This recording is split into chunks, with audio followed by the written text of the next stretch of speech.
কারণ সুবলের বদনে রাধার বদনে কি সাদৃশ্য ছিল। সুবল কি রাধা, রাধাকে যদি সুবল বেশি সজ্জিত করা হয় কেউ চিনতে পারে না কে সুবল আর কে রাধা। তাই এবার সুবলের বদনের দিকে তাকাতে তাকাতে হঠাৎ গোবিন্দের রাধার বদন কেন স্মরণ হয়ে গিয়েছে। তো যেই না রাধারানীর বদনটা স্মরণ হয়েছে, এবার গোবিন্দ আমার কি করলেন, প্রতিযোগিতার খেলা ভঙ্গ করে এবার বদন দেখে ভজন আরম্ভ, বদন দেখে ভজন আরম্ভ, বদন দেখে ভজন আরম্ভ।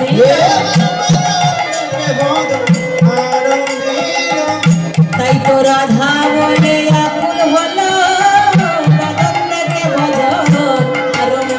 তাই তো রাধা বলে আকুল হলো, বদন দেখে ভজন আরম্ভ, বদন দেখে ভজন আরম্ভ, বদন দেখে ভজন আরম্ভ।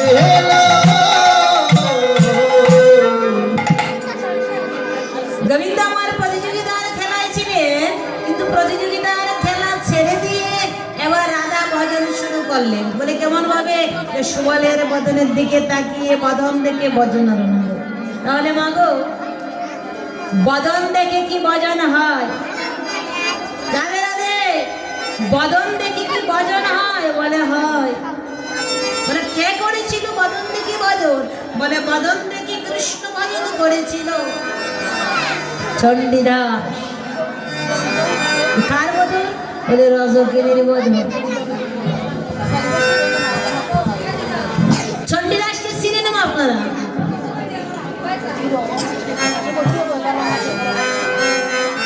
রাধে রাধে, ও মায়েরা এইদিকে এইদিকে এইদিকে বলুন, চণ্ডীদাসকে চেনাবো? চণ্ডীদাস নাম শুনেছো কখনো? নাম শুনেছ? রজকিনীর নাম শুনেছ? শোনি?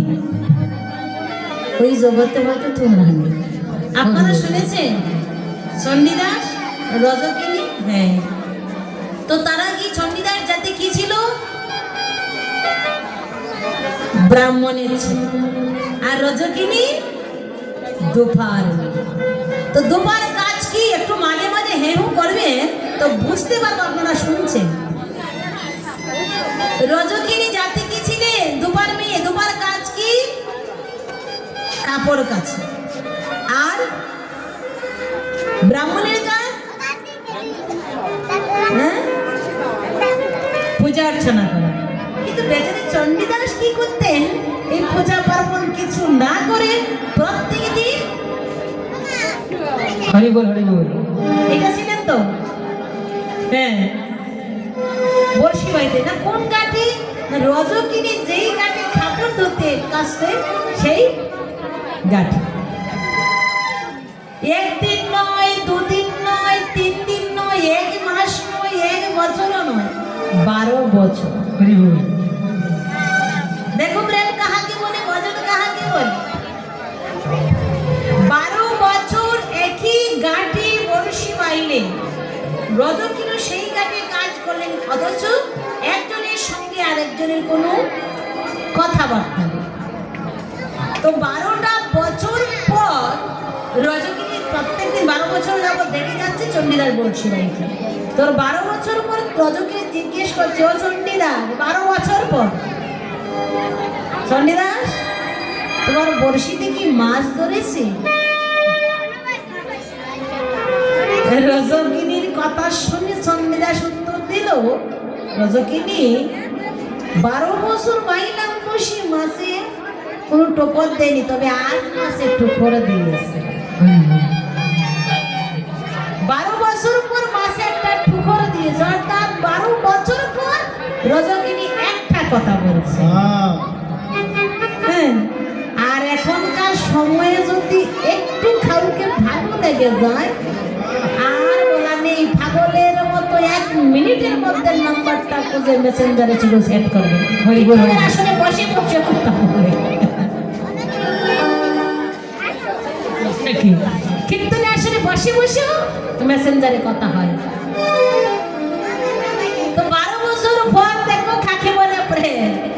12 বছর পর রজকিনী একটা কথা বললো, তো সেই জন্য চণ্ডীদাস বলছে রজকিনী আজকে মাসে টুকর দিয়েছি, তো আজ যখন টুকর দিয়েছে না ভাই আরো 12 বছর 26 বছর পরে হলো মাসে ধরবে, এই বিশ্বাস আছে।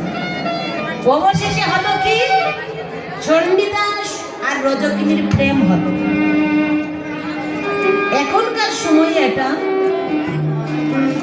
ধরাধরি নেই, কিন্তু সেই সময়ে জাতির একটা ভেদাভেদ খুব ছিল। ব্রাহ্মণ শূদ্র পৈত্র বৈশ্য, এই ব্রাহ্মণ ছিল সকলে